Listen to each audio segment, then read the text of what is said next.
हरे कृष्णा। ज्येष्ठ मास परम पुण्यदायक है। यह वो समय है जब भगवान श्री हरि के दर्शनों मात्र से पापों का क्षय हो जाता है।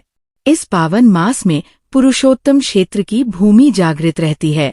वहाँ की हवाएं भी स्वयं मोक्ष का मार्ग प्रशस्त करती है। और इसी पुरुषोत्तम क्षेत्र में घटित हुई एक ऐसी रहस्यपूर्ण, हृदय को स्पर्श करने वाली कथा जो आज तक बहुत कम लोगों को ज्ञात है। आज डे 6 की कथा में हम उसी के दर्शन करेंगे। कई युगों पूर्व की बात है। धरती पापों से बोझिल हो चली थी। राक्षसी प्रवृत्तियां चारों ओर हावी थी। धर्म लुप्त प्राय हो चला था और तपस्वियों की साधनाएं विफल होने लगी थीं। उस समय पुरुषोत्तम क्षेत्र में एक महान संत तप कर रहे थे। उनका नाम था विरक्तानंद।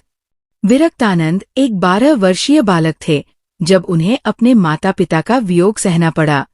परंतु उस छोटे से शरीर में ऐसा वैराग्य था कि वे सब कुछ त्याग कर नीलाचल की ओर चल पड़े। कहते हैं भगवान जगन्नाथ ने उन्हें स्वप्न में दर्शन देकर बुलाया था, आजा मेरे बालक, मैं तुझे अपना रूप दिखाऊंगा।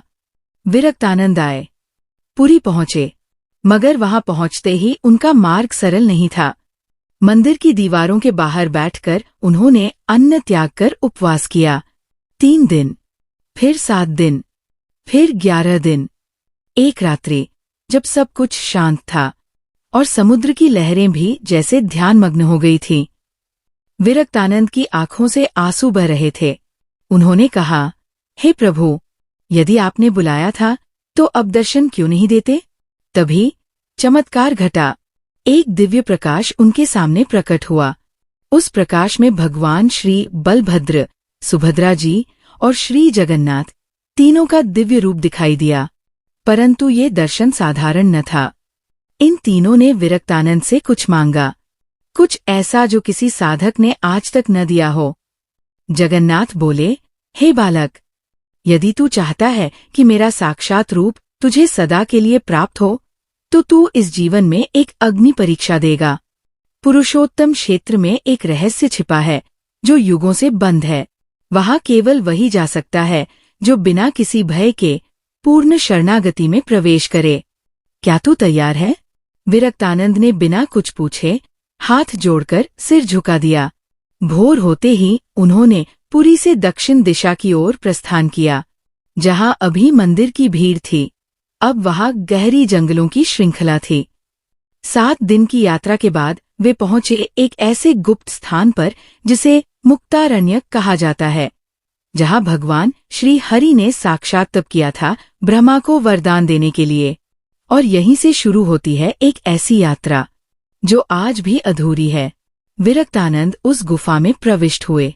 वहां कोई नहीं था, केवल गूंजती हुई दिव्य ध्वनियां और एक गंध, चंदन और तुलसी की गंध जो साक्षात श्रीहरि की उपस्थिति का संकेत दे रही थी। वहां उन्होंने एक प्राचीन द्वार देखा। द्वार पर लिखा था, जो स्वयं को त्याग दे वही मुझे प्राप्त करे। उन्होंने एक क्षण में सब त्याग दिया, वस्त्र, नाम, यहाँ तक कि अपनी स्मृति तक। वे केवल प्रभु का अंश बनकर आगे बढ़े। अचानक गुफा का द्वार बंद हो गया और उसके बाद जो घटा वो आज तक कोई नहीं जान पाया। किंवदंती कहती है कि विरक्तानंद उस दिन से फिर कभी बाहर नहीं आए। परंतु हर ज्येष्ठ मास की एक विशेष रात्रि को, जब चंद्रमा पूर्ण हो और समुद्र शांत हो, तब मंदिर के गर्भगृह में एक अतिरिक्त दीपक जलता है जो किसी पुजारी ने नहीं जलाया होता। कुछ कहते हैं वह दीपक विरक्तानंद के आत्म प्रकाश का प्रतीक है। अब आप सोचेंगे, फिर इस कथा का संबंध आज के समय से क्या है? तो सुनिए। कुछ दिन पूर्व पुरुषोत्तम क्षेत्र में खुदाई के समय एक रहस्यमयी गुफा का द्वार मिला है। वही शिलालेख, वही गंध और गुफा से आती गूंज, जो स्वयं को त्याग दे वही मुझे प्राप्त करे। क्या विरक्तानंद अब भी वहां है? क्या वे भगवान जगन्नाथ के किसी बड़े रहस्य के रक्षक हैं? और जो द्वार अब खुला है वह किसी नए युग की शुरुआत है या किसी प्रलय की?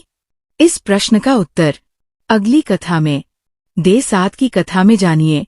गुप्त पुरुषोत्तम क्षेत्र का द्वार और कलयुग के अंतिम योगी की भविष्यवाणी।